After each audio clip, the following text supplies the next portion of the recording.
All right, we're gonna be installing the E46 handbrake today. It's gonna be Inline. If you're looking for this fitting, it's a 7/16-20. Hard to find. This is a 1/4-inch fitting. I can't remember this one. This one was easier to find. But yeah, we're gonna put this in. First things first is to mount it up. All right, so we're gonna mount this bad boy right about right here. I'm gonna take out these window switches. I'm gonna put them in that little cubby, one of those two cubbies. First, I gotta make a little bracket to hold that, mount it to. We've gotta take all this stuff out and make some plates. All right, so what we had to do, we cut some carpet back, took this switch out, move it to right there so it still works. Put this back on, and this clears just about right there. That fits through here, and we get pretty much full throw. Might have to cut a little bit more out of this, we'll find out.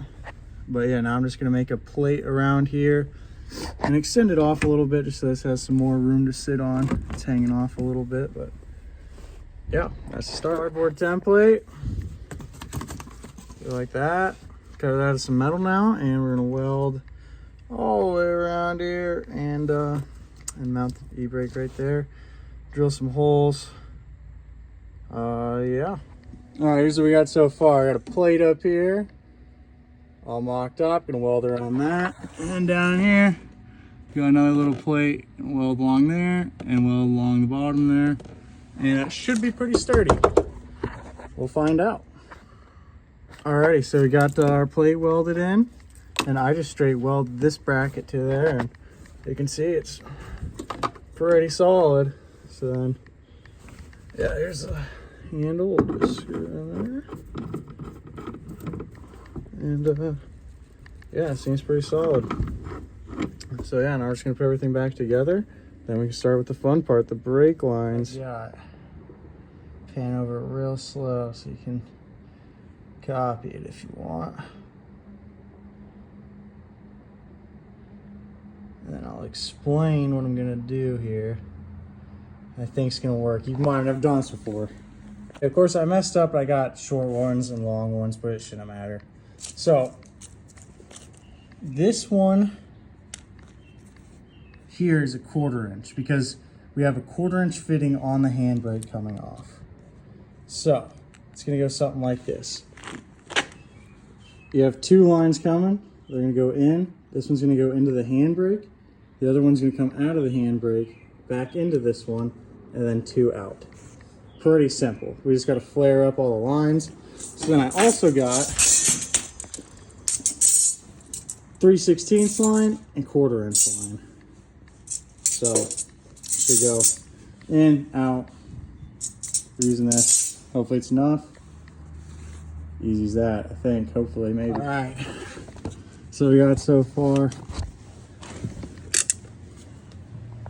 Got a T in there. That's the two coming back.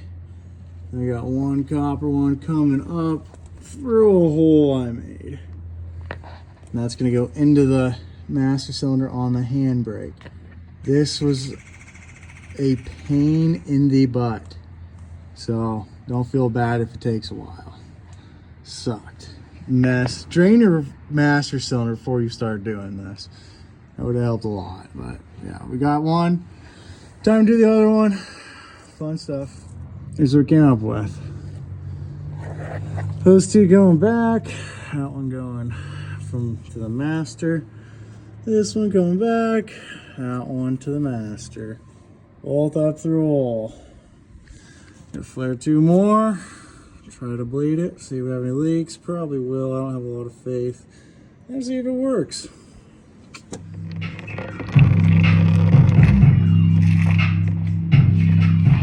All right, we got it all finished up. Got it ran through there. We had a couple leaks, so we got them fixed out.